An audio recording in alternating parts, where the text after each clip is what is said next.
नमस्कार, स्वागत है आपका सत्य हिंदी के खास कार्यक्रम सुनिए सच में, जहां पर हम लेकर आते हैं आपके लिए दिन भर की 5 बड़ी खबरों का विश्लेषण। तो चलिए शुरुआत करते हैं आज की हेडलाइन से। लखीमपुर में अंतिम अरदास में जुटे किसान, प्रियंका भी पहुंची। लखीमपुर मामले में ही थार भैया के साथी बताने वाला शख्स कहां गायब, उठे सवाल। एनएचआरसी के अध्यक्ष अरुण मिश्रा ने की शाह की तारीफ, उठे सवाल। समाजवादी विजय रथ यात्रा की आज से शुरुआत, बीजेपी को घेरेंगे अखिलेश। और मध्य प्रदेश में गरबा कर रहे मुसलमान छात्रों पर लव जिहाद का आरोप, जेल। तो चलिए शुरुआत करते हैं हमारी आज की पहली बड़ी खबर से, और वो खबर है लखीमपुर खेरी हिंसा के मामले में जो किसान मारे गए थे। आज श्रद्धांजलि सभा उनके लिए आयोजित की गई थी और तिकुनिया जो इलाका है वहां पर इस श्रद्धांजलि सभा का आयोजन हुआ था। बताया जा रहा है कि लगभग 50,000 किसान यूपी, मध्य प्रदेश, पंजाब, हरियाणा, राजस्थान, इन तमाम राज्यों से ये सारे किसान वहां पर जुटे थे। और ये बताया जा रहा है कि जिस घटना स्थल पर यह हादसा हुआ था, जहां पर किसानों को रौंदा गया था, उस घटना स्थल से 1 किलोमीटर दूर करीब 30 एकड़ जमीन को साफ किया गया था और उसके बाद इस पूरे कार्यक्रम का वहां पर आयोजन हुआ है। अब तमाम वहां पर बड़े बड़े नेता मौजूद थे, लेकिन अरदास कार्यक्रम के मंच पर किसी भी नेता को बैठने की इजाजत नहीं मिली। प्रियंका गांधी वाड्रा भी पहुंची। सीतापुर में पहले उनको रोका गया, उसके बाद वो लखीमपुर खेरी पहुंची। वो गई, उन्होंने श्रद्धांजलि दी, लेकिन वो स्टेज पर नहीं बैठी। उसी तरीके से राष्ट्रीय लोकदल के नेता जयंत चौधरी, पहले उनको बरेली एयरपोर्ट पर 1 घंटा वो हिरासत में रहे, उसके बाद उनको छोड़ा गया, फिर वो पहुंचे, लेकिन वो कार्यक्रम सभा जो श्रद्धांजलि सभा है उसके मंच पर नहीं बैठे। और संयुक्त किसान मोर्चा ने कहा कि इन सारे नेताओं का स्वागत है, लेकिन मंच पर ये नेता नहीं बैठेंगे। लेकिन अब आज इस श्रद्धांजलि सभा में क्या क्या ऐलान हुआ, कुछ बड़े ऐलान हुए और उसमें जो ये बताया गया कि 24 अक्टूबर को जो प्रमुख नदियां हैं उसमें देश की अस्थि विसर्जन किया जाएगा। 24 अक्टूबर को ही 10 से 4 बजे तक चक्का जाम किया जाएगा। यूपी के हर जिले में और देश के हर राज्य में अस्थि कलश यात्रा निकाली जाएगी। शहीदी स्मारक बनाया जाएगा तिकोनिया जो घटना स्थल है। राकेश टिकैत जो कि बड़े किसान नेता हैं, उन्होंने कहा है कि आरोपियों को गुलदस्ता देकर बुलाया गया था। मंत्री के रहमो करम पर रहने वाले पुलिस कैसे पूछताछ करेंगे, और जब तक बापू बेटा बंद नहीं होंगे शांतिपूर्वक ढंग से ये आंदोलन चलता रहेगा।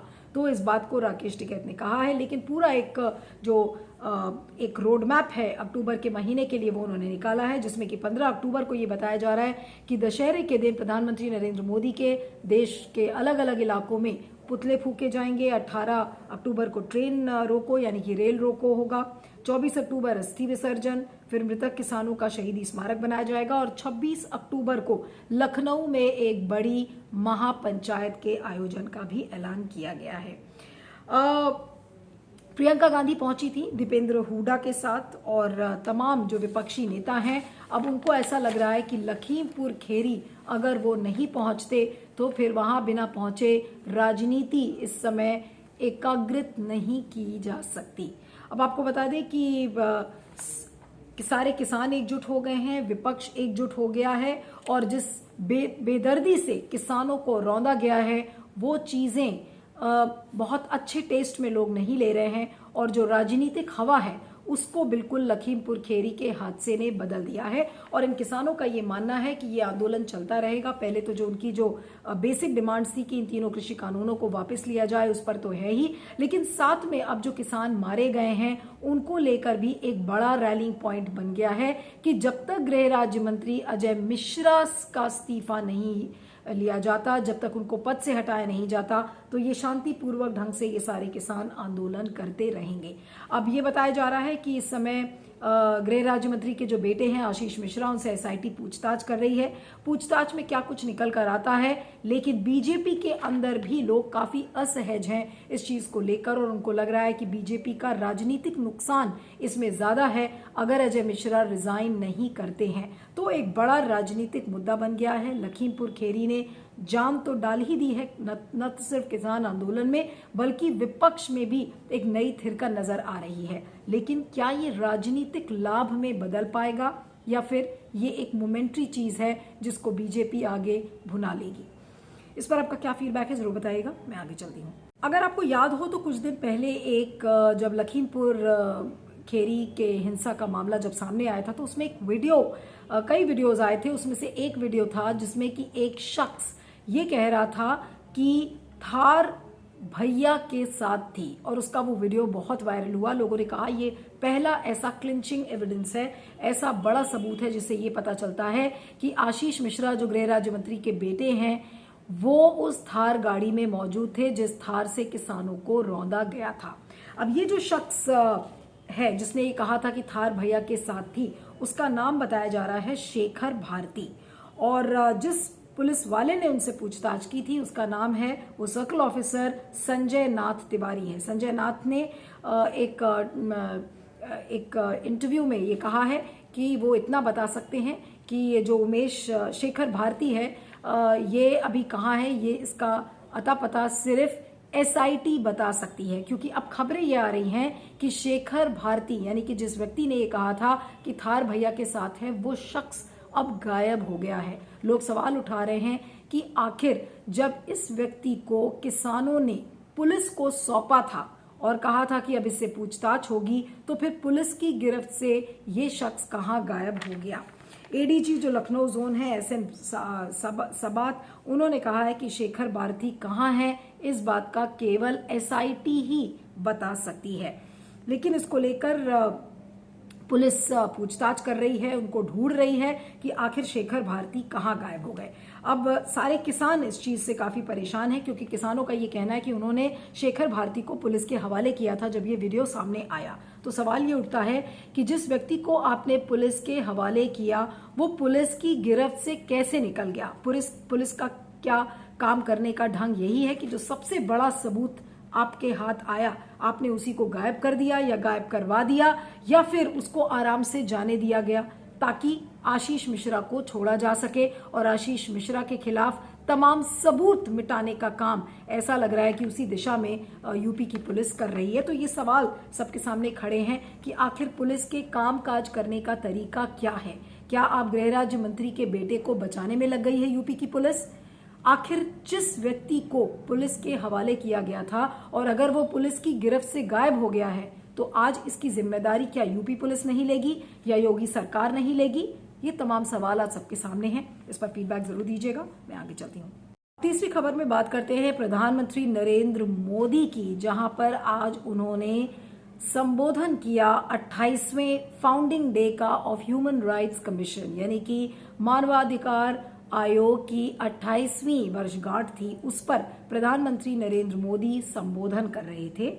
और उस संबोधन में NHRC के जो अध्यक्ष हैं जस्टिस अरुण मिश्रा वो शामिल थे, गृह मंत्री अमित शाह मौजूद थे, और प्रधानमंत्री नरेंद्र मोदी ने जो बातें कही वो वाकई में आपको सोचने के लिए मजबूर कर देंगी। मोदी जी ने ये कहा है कि कुछ लोग मानवाधिकार उल्लंघन के बहाने राजनीति करते हैं जो कि लोकतंत्र के लिए अच्छा नहीं है। Some people see human rights violations in some incidents and not in others, यानी कि चयनात्मक तरीके से मानवाधिकार उल्लंघन को कुछ पार्टीज देखती हैं। इस बात का संकेत दिया है प्रधानमंत्री नरेंद्र मोदी में। उन्होंने कहा है कि ये जो चयनात्मक रवैया है ये लोकतंत्र के लिए अच्छा नहीं है कि किसी चीज में आप ह्यूमन राइट्स वायलेशंस देखते हैं और किसी चीज में आपको ह्यूमन राइट्स वायलेशंस नजर नहीं आते।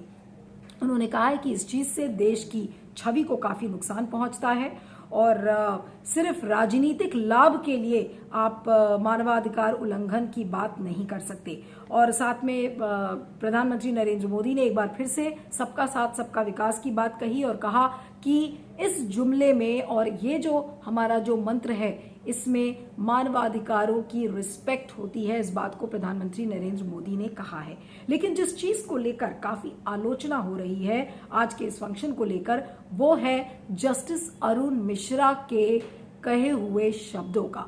आपको याद होगा कि जस्टिस अरुण मिश्रा ने पहले प्रधानमंत्री नरेंद्र मोदी की जमकर तारीफ की थी कि वो एक बहुत ही वर्सेटाइल जीनियस हैं, एक विजनरी लीडर हैं, he thinks globally and acts globally. इस बात को लेकर जस्टिस अरुण मिश्रा ने कई बातें प्रधानमंत्री नरेंद्र मोदी की तारीफ में कही थी और अब उन्होंने जमकर गृह मंत्री अमित शाह की तारीफ कर डाली है और उन्होंने कहा है कि आज जम्मू कश्मीर में एक नए युग की शुरुआत हुई है और उसकी वजह है गृह मंत्री अमित शाह की दूरदर्शिता, यानी कि जमकर गृह मंत्री की उन्होंने तारीफ की है। साथ में उन्होंने ये भी कहा कि अब तो ये बिल्कुल ऐसा चलन हो गया है कि भारत को मानवाधिकारों के उल्लंघन के लिए काफ़ी आलोचना की जाती है। जो इंटरनेशनल एजेंसीज हैं, अभी हाल में आपने देखा था कि यूनाइटेड नेशंस ह्यूमन राइट्स के जो चीफ हैं, उन्होंने जिस तरीके से कश्मीर में जो उल्लंघन हुए थे और तमाम जो वारदातें सामने आई थी उसको लेकर उन्होंने कहा था, तो उसको लेकर जस्टिस अरुण मिश्रा ने कहा है कि ये एक नॉर्म बन गया है कि जो इंटरनेशनल फोर्सेस हैं वो भारत में हो रहे मानवाधिकार उल्लंघन का बार बार हवाला देते रहते हैं। और इसको लेकर जयराम रमेश ने अपने ट्वीट से हमला बोला है और कहा है कि प्रधानमंत्री नरेंद्र मोदी और गृह मंत्री अमित शाह ने हंसी उड़ाई है। एक तरीके से वो हंसी का पात्र हमारे देश में मानवाधिकार बन चुका है और ये जो जुगलबंदी है प्रधानमंत्री नरेंद्र मोदी की और गृह मंत्री की, इस जुगलबंदी में अब एक तीसरा शख्स शामिल हो गया है, वो है जस्टिस अरुण मिश्रा। और ये जो बयान है ये काफ़ी महत्वपूर्ण है क्योंकि ये एक ऐसे समय में आया है जब जिस तरीके से किसानों को रौंदा गया, जम्मू कश्मीर में किस तरीके से ह्यूमन राइट्स वायलेशंस के बार बार मामले सामने आ रहे हैं और एक ऐसे समय में प्रधानमंत्री नरेंद्र मोदी का और जस्टिस अरुण मिश्रा जो कि चेयरपर्सन है NHRC का, उनके इस तरीके का कथन लोगों में काफ़ी रोष पैदा कर रहा है। और सबसे बड़ा लोग जो सवाल उठा रहे हैं कि जस्टिस अरुण मिश्रा जो कि ह्यूमन राइट्स कमीशन के चेयरपर्सन हैं, एक ऑटोनोमस इंस्टीट्यूशन माना जाता है, किसी के अधीन नहीं माना जाता, और उस आयोग का चेयरपर्सन अगर जमकर गृह मंत्री की तारीफ कर रहा है, तो अगर वो गृह मंत्री की तारीफ करेगा तो जाहिर सी बात है कि अगर कोई चीज गृह मंत्रालय के एंड से कोई गलत पाई जाती है तो फिर क्या ये जस्टिस अरुण मिश्रा गृह मंत्री की आलोचना करेंगे, गृह मंत्री से क्या सवाल कर पाएंगे? अगर इस तरीके से NHRC का चेयरपर्सन होम मिनिस्टर की ही तारीफ करता रहेगा तो जब मानवाधिकार उल्लंघन होगा तो आप ऐसे में गृह मंत्री को कैसे कटघरे में खड़ा करेंगे, गृह मंत्रालय से आप सवाल कैसे पूछेंगे? तो कहीं ना कहीं इस कथन से लोगों का भरोसा NHRC से उठ गया है और जिस तरीके की बातें प्रधानमंत्री नरेंद्र मोदी ने सबका साथ सबका विकास की कही है, उससे ये बिल्कुल साफ है कि ये अब सिर्फ एक जुमलेबाजी हो रही है बीजेपी के एंड से। और इस जुमलेबाजी में प्रधानमंत्री नरेंद्र मोदी, गृह मंत्री अमित शाह तो नजर आते ही थे और जैसा कि जयराम रमेश ने कहा कि इस जुगलबंदी में आज एक तीसरा शख्स शामिल हो गया है, वो है जस्टिस अरुण मिश्रा जो कि NHRC के अध्यक्ष हैं। इसको लेकर तमाम लोग सोशल मीडिया पर लिख रहे हैं, इसकी जमकर आलोचना भी हो रही है, लेकिन इस पर आप भी फीडबैक दीजिएगा कि अगर NHRC का चेयरपर्सन मानवाधिकारों के उल्लंघन की बातें न करते हुए अगर गृह मंत्री की ही जमकर अगर तारीफ करने लगेगा तो फिर मानवाधिकारों के उल्लंघन की देखरेख कैसे होगी? क्या सही तरीके से लोगों को न्याय मिल पाएगा? इस पर सोचिएगा और बताइएगा। मैं आगे चलती हूँ। अब बात करते हैं उत्तर प्रदेश की, जहां पर सियासी पारा गर्म हो चुका है और आज समाजवादी पार्टी के जो राष्ट्रीय अध्यक्ष हैं अखिलेश यादव, उन्होंने अपनी चुनावी बुगल आज उन्होंने कानपुर से बजा दिया और जो जाजमाऊ गंगा पुल है वहां से उन्होंने अपनी विजय रथ यात्रा की शुरुआत की है। इस विजय रथ यात्रा के जरिए, जो कि एक परिवर्तन का प्रतीक माना जाता है, कई लोग जो समाजवादी पार्टी के जो कार्डर्स हैं उनका ये कहना है कि जब जब समाजवादी पार्टी इस तरीके की परिवर्तन यात्रा निकालती है तब तब वो सत्ता में आती है। तो वाकई में इस परिवर्तन यात्रा के जरिए अब अखिलेश यादव यूपी के अलग अलग जिलों में जाएंगे, वहां पर बुजुर्गों से, किसानों से सबका आशीर्वाद लेंगे और साथ में अपनी उपलब्धियों को गिनाएंगे और बीजेपी की खामियों को भी बताएंगे कि क्या क्या बीजेपी की तरफ से गलतियां हुई हैं। अब लखनऊ होते हुए वो उन्नाव पहुंचे, उन्नाव से कानपुर पहुंचे और अब ये बताया जा रहा है कि अगला पड़ाव उनका बुंदेलखंड के जितने जनपद हैं वहां पर होगा और वहां पर वो भ्रमण करके और बीजेपी की खामियों को बताएंगे। अगर आपको ध्यान हो तो समाजवादी पार्टी अगर आप 2017 का आंकड़ा देखें तो उसमें बीजेपी को 212 सीटें मिली थी, बीएसपी को 19 और समाजवादी पार्टी और कांग्रेस का गठबंधन हुआ था जिसमें कि 54 सीटें मिली थी। अब सवाल ये उठ रहा है कि समाजवादी पार्टी अभी तो नहीं लग रहा है कि वो किसी के साथ गठबंधन करने के मूड में है, क्योंकि अखिलेश यादव ने जो भी टीवी इंटरव्यूज आज दिए हैं उसमें कहा है कि समाजवादी पार्टी को 400 से ज्यादा सीटें मिलेंगी। और हम जितने भी लोग, उनसे ये भी किसी ने पूछा सवाल कि अलग अलग पार्टी से लोग आप शामिल कर रहे हैं तो क्या आपके पास विनेबल कैंडिडेट्स नहीं है, तो उन्होंने कहा है कि हम तो उन लोगों को टिकट दे रहे हैं जो कि इस बात की गारंटी देंगे कि किसानों के साथ न्याय होगा। यानी कि किसानों का जो इशू है, कृषि कानून, किसान, ये एक बड़ा रैलिंग पॉइंट है इस समय समाजवादी पार्टी के लिए। लेकिन एक जो दूसरी तरफ जो चीज आज दिखी कि मुलायम सिंह यादव से आशीर्वाद लेकर अखिलेश यादव ने अगर अपनी विजय रथ यात्रा निकाली तो जो उनके चाचा हैं शिवपाल यादव, उन्होंने अपनी सामाजिक परिवर्तन यात्रा वृंदावन से निकाली है। और मुलायम सिंह यादव इस बात की हमेशा से कोशिश करते आए कि चाचा भतीजा दोनों साथ में मिलकर पार्टी लड़े, चुनाव लड़े, क्योंकि पिछले आपने देखा था जब लोकसभा का चुनाव हुआ था और उसमें काफी नुकसान झेलना पड़ा था समाजवादी पार्टी को। तो इसके चलते मुलायम सिंह यादव ने काफी कोशिशें की, लेकिन ऐसा लग रहा है कि अब चाचा भतीजा दोनों आमने सामने ही चुनाव लड़ेंगे। और जो शिवपाल यादव की जो पार्टी उन्होंने बनाई थी प्रगतिशील समाजवादी पार्टी, तो उन्होंने भी आज अपनी चुनावी यात्रा शुरू कर दी है। लेकिन सूत्र इस बात को बता रहे हैं कि शिवपाल यादव अपने बेटे आदित्य के लिए और जो उनके समर्थक हैं उनके लिए टिकट चाहते थे, और वो ये चाहते थे कि उनको टिकट मिल जाए, जिस चीज के लिए अखिलेश यादव तैयार नहीं है। यानी कि चाचा भतीजा एक बार फिर से आमने सामने लड़ेंगे चुनाव, और अगर वो आमने सामने चुनाव लड़ते हैं तो समाजवादी पार्टी को क्या राजनीतिक लाभ इसका मिल पाएगा, या फिर इसका फायदा उनके वोट अगर बटेंगे तो किस पार्टी को मिलेगा। तो ये तमाम सवाल बड़े हैं। लेकिन इस समय समाजवादी पार्टी ने एक बार फिर से सड़क पर उतरकर ये दिखा दिया है कि अगर कांग्रेस इस समय पूरा दमखम प्रियंका गांधी वाड्रा के जरिए लगा रही है तो समाजवादी पार्टी भी पीछे नहीं है। अखिलेश यादव पूरे राज्य के भ्रमण पर निकल चुके हैं, और पिछले बार आपने देखा था कि साइकिल यात्रा उन्होंने निकाली थी, अब एक बार विजय रथ यात्रा निकालकर क्या वाकई में उत्तर प्रदेश की तकदीर और तस्वीर अखिलेश यादव बदल पाएंगे, ये एक बड़ा सवाल है। इस पर फीडबैक दीजिएगा, मैं आगे चलती हूँ। अपनी आखिरी खबर में अब बात करते हैं मध्य प्रदेश की, जहां पर अजीबोगरीब चीजें हो रही हैं। इस समय नवरात्रि का समय है और गरबा डांस का माहौल है, और इंदौर से जो खबर आ रही है कि कुछ मुसलमान छात्रों ने गरबा में शिरकत की थी, और जिसके बाद उनको उनके खिलाफ केस दर्ज किया गया, उन्हें जेल में बंद कर दिया गया। उनका कसूर क्या था? क्योंकि वो हिंदू नहीं थे, और अगर हिंदू नहीं थे तो फिर उन्होंने गरबा में कैसे पार्टिसिपेट किया, गरबा में हिस्सा कैसे लिया। और अगर आप नॉन हिंदू हैं और अगर आपने गरबा कर लिया तो फिर आपके लिए जगह जेल है।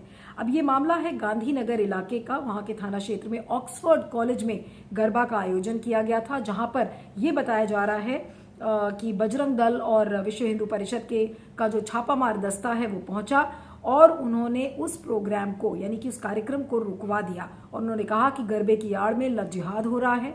और 4 जो छात्र हैं जिनका नाम हबीब, वाजिद, अदनान और अयूब बताया जा रहा है, उनके खिलाफ धारा 188 और धारा 151 के तहत दर्ज किया गया था ये केसेस। बीकॉम सेकेंड ईयर के ये छात्र हैं, और जिसको लेकर काफी समय हंगामा मचा हुआ है। कांग्रेस के जो प्रदेश प्रवक्ता हैं अमीनुल खान सुरू, तो उन्होंने कहा है कि अब शैक्षिक संस्थानों में भी छात्रों के बीच हिंदू मुसलमान किया जा रहा है, आखिर किस हद तक समाज को बांटा जाएगा। वहीं एमपी के जो बीजेपी के प्रवक्ता हैं उन्होंने ये कहा है कि ऑक्सफोर्ड कॉलेज यौनाचार का अड्डा बन गया है, और इसीलिए वहां पर छापामार दस्ता जब उसने रेड डाली तो इस तरीके की बातें सामने आई थी। लेकिन फिलहाल इन 4 स्टूडेंट्स को जमानत तो मिल गई है, लेकिन सवाल ये उठता है कि हमारे देश का संविधान अगर ये कहता है कि हमारा देश एक धर्मनिरपेक्ष देश है, आपको इस बात की स्वतंत्रता है कि आप जिस भी धर्म को चाहें उसको अपनाएं, जिस भी रिलीजन को चाहें आप उसको अपना सकते हैं। अगर इस चीज की स्वतंत्रता हमारा संविधान देता है तो फिर आखिर विश्व हिंदू परिषद और बजरंग दल जैसे लोग जाकर ऐसी चीज़ों में विघ्न क्यों डालते हैं? अच्छा खासा गरबा डांस चल रहा है, आपने उस जाकर पूरे उस कार्यक्रम को रुकवा दिया ये कहते हुए कि नॉन हिंदूज इसमें पार्टिसिपेट नहीं कर सकते। तो आखिर क्या ये एक नए तरीके से संविधान लिखा जा रहा है जहां पर खास समुदाय के लोग, मुसलमान समुदाय के लोगों को निशाने पर लिया जा रहा है?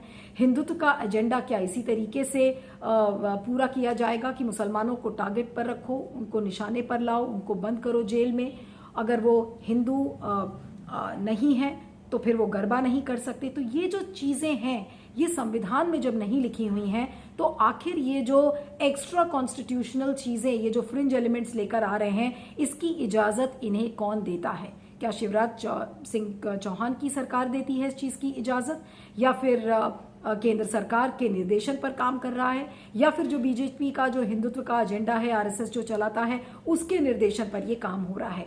बहरहाल एक खराब माहौल जो कि समाज में धीरे धीरे सामने आ रहा है, वो चीज़ें इस तरीके के उदाहरण से सामने आती हैं कि जो हमारा समाज है वो किस तरीके से बट रहा है, जहां पर सेक्युलर होना आज ऐसा लगता है कि आज के समय में एक पाप है। अगर आप मुसलमान हैं तो वो उससे भी बड़ा पाप है, क्योंकि आपको निशाने पर रखा जाएगा, आपको जेल में डाल दिया जाएगा, कुछ दिन में आपसे ये कहा जाएगा कि आप हिंदी नहीं बोल सकते क्योंकि आपने गरबा कर लिया, तो इसलिए अब आपकी जगह जेल में है। तो ये जो इस तरीके के उदाहरण है, इससे भारत की छवि खराब हो रही है। लेकिन क्या बीजेपी के लोग, क्या केंद्र सरकार या फिर शिवराज सिंह चौहान की सरकार को या फिर आरएसएस को क्या ये बातें समझ में आती हैं कि इस तरीके की के जो उदाहरण सामने आते हैं उससे भारत की छवि ग्लोबल लेवल पर कितनी खराब हो रही है? भारत डेमोक्रेसी इंडेक्स के पायदान पर कितने नीचे चला गया है? शायद इन चीज़ों से इन लोगों को कोई फर्क नहीं पड़ता। इनका एक ही एजेंडा है कि अगर आप मुसलमान हैं तो आपको निशाने पर रखा जाएगा, आपको ये बताया जाएगा कि आप देश में सेकेंड क्लास सिटीजन हैं। इस चीज़ का एहसास बार बार बीजेपी की सरकारें कराती रहती हैं। इस पर आपका क्या फीडबैक है, जरूर बताइएगा। सुनिए सच की 5 बड़ी खबरों में इतना ही। आप मुझे ट्विटर पर फॉलो कर सकते हैं, मेरा ट्विटर हैंडल है @नीलू317। आप देखते रहिएगा सुनिए सच और बने रहिएगा सत्य हिंदी पर। Thank you so much. सत्य हिंदी का ऐप डाउनलोड करें गूगल प्ले स्टोर पर।